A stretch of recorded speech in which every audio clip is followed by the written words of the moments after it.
ஜல்லிக்கட்டு நிரந்தரமாகிற வரைக்கும் இந்த போராட்டம் எப்பவுமே தொடர்ந்துட்டு தான் இருக்கும்.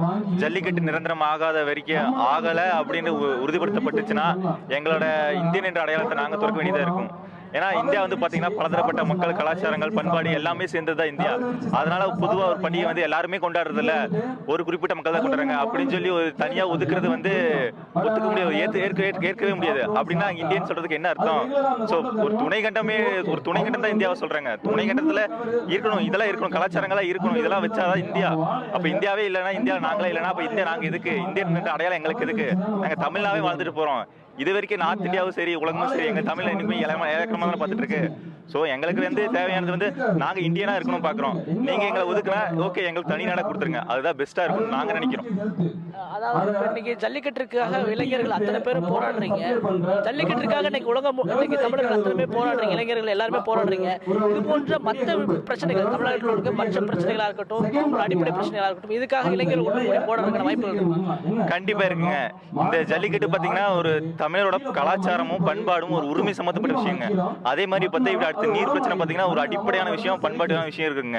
இந்த மாதிரி இன்னும் நிறைய விஷயங்கள் தீர்க்கப்படாத விஷயங்கள் நிறையவே இருக்குங்க. ஆனா அந்த விஷயங்கள் இன்னும் மாணவர்களுக்கு சரியா கொண்டு போய் சேர்க்கப்படல. கொண்டு போய் சேர்க்கப்படுச்சுன்னா இன்னைக்கு ஒவ்வொரு மாணவன் ரோட்ல தான் நிற்பான், போராட்டத்தில் தான் நிற்பான். நிறைய வாய்ப்பு இருக்குங்க. என்ன எடுத்தீங்கன்னா இப்ப அடுத்த போராட்டம் என்னைய வர சொன்னீங்கன்னா தண்ணி பிரச்சனைக்கு தான் நான் வருவேங்க. தமிழ்நாட்டுக்கு யாரும் தண்ணியே தரதில்லைங்க. யாரும் உச்சநீதிமன்றமே தீர்ப்பு போட்டாலும் எந்த பக்கமும் தரதில்லை. அப்ப என்ன அர்த்தங்க? சோ அவங்க உச்சநீதிமன்றம் போட்ட தீர்ப்பு அவங்க மதிக்கல, நாங்க மதிக்கலன்னா எங்களை மட்டும் அடக்க ஒடுக்குமுறை பண்றது இது நியாயமே இல்லைங்க. சோ என்னை பொறுத்த வரைக்கும் எல்லா பிரச்சனைக்கும் நாங்க வருவோம். ரீசனபிளா இருக்க எல்லா பிரச்சனையுமே, அத்தியாவசியமா இருக்க எல்லா பிரச்சனையுமே நாங்க வந்து நிப்போங்க. எங்களுக்கு வந்து வருமானம் கிடைக்காம பரவாயில்லைங்க, எதுனா பரவாயில்லைங்க.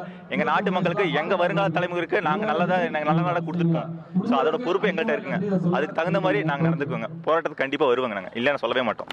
தொடர்ந்து போராடிட்டு இருக்கீங்க, ஜல்லிக்கட்டுக்கு போராடிட்டு இருக்கீங்க, இந்த மாதிரி அத்தியாவசிய தேவைகளும் போராட்டம்னு சொல்றீங்க. இதனால உங்களோட வாழ்வாதாரம் அல்லது இல்ல உங்களுடைய அடிப்படை விஷயங்கள், அதாவது உங்களுடைய கல்வியோ இல்லை குடும்ப சூழ்நிலையோ பாதிக்கப்படாதா?